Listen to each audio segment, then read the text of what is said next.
வணக்கம் ஃப்ரெண்ட்ஸ். இப்போ சொதி குழம்பு வைக்க போகிறோம். அதுக்கு 2 டம்ளர் பாசிப்பருப்பு எடுத்திருக்கேன். இந்த அளவுக்கு டம்ளரில் 2 டம்ளர் எடுத்திருக்கேன். இதில் கழுவி வச்சுருக்கிறேன். இப்போ குக்கரில் தண்ணி ஊற்றிட்டு விசில் வைக்க போகிறோம். நம்ம சொதி குழம்புக்கு சொதி குழம்புக்குள்ள காய்கறி பீன்ஸ் கொஞ்சம், ஒரு கேரட்டு, 4 முருங்கைக்காய் துண்டு, பச்சை மிளகாய் ஒரு 5 பீஸ் காரத்துக்காண்டி. ஓகேங்களா? தேங்காய் பால் எடுக்கிறதுக்கு தேங்காய், 2 தக்காளி, 2 வெங்காயம். இந்த வெங்காயத்தை நம்ம பாசிப்பருப்பு வெந்துக்கிட்டு இருக்குதுல, இதில் நம்ம போட போகிறோம் கட் பண்ணி.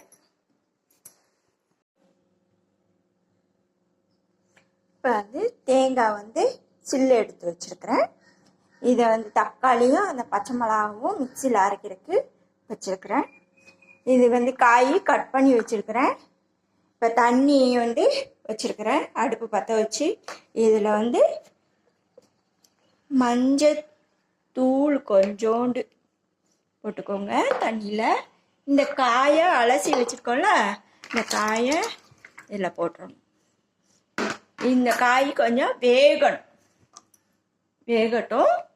அதுக்குள்ளேயும் நம்ம தேங்காய் பால் எடுத்துட்டு இந்த தக்காளியும் அரைச்சி இந்த கொதிக்கிற இதில் நம்ம ஊற்ற போகிறோம். இதுக்கு சீரகம் எதுவும் போடக்கூடாது.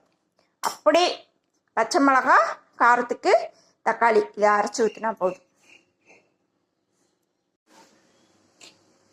இப்போ நல்லா கொதிச்சுக்கிட்டு இருக்கு. நம்ம அரைச்சி வச்ச தக்காளி, பச்சை மிளகாய் விழுதையும் நம்ம போட்டுறோம். இது இப்போ அளவாக உப்பு போட்டுக்கோங்க. நிறையா போட்டுறாதீங்க, சரிங்களா?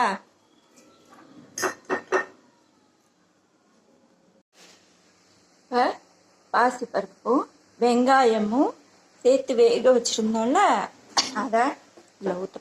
இது காய் நல்லா வெந்துருச்சு.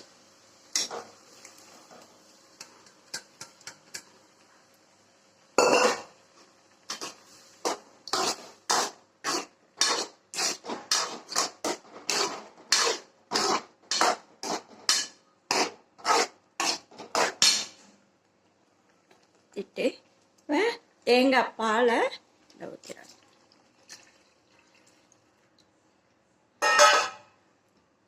ரெண்டு தடவை எடுத்திருக்கேன் தேங்காய் பால் அரைச்சி. 2 தடவை தண்ணி ஊற்றி அரைச்சி வச்சிருக்கேன். அவ்வளோதான், சொதி குழம்பு ரெடி ஆயிடுச்சு. இப்போ ஒரு கொதி வரட்டும். கொதி வந்தோடனே தாளிச்சு விட்டுறலாம். அவ்வளோதான், நல்லா கொதிச்சிருச்சு.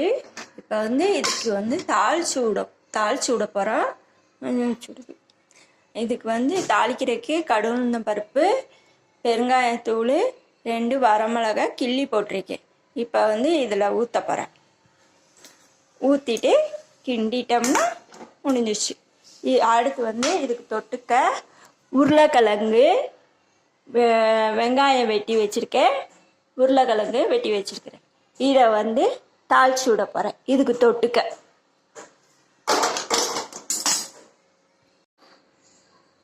இப்போ சாப்பிட்டு பார்க்கலாம் சொதி குழம்பு டேஸ்ட்டு. இதுக்கு உருளைக்கிழங்கு பொடி மாஸ் பண்ணி வச்சுருக்கேன். அந்த இது மாதிரி கூட்டு மாதிரி வச்சுருக்கேன்.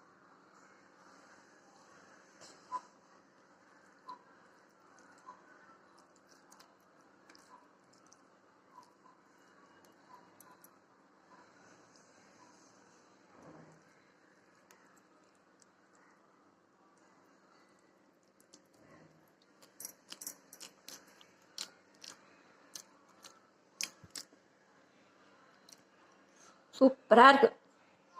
நீங்களும் செஞ்சு பார்த்துட்டு எனக்கு கமெண்ட் பண்ணுங்கள், சப்ஸ்கிரைப் பண்ணுங்கள்.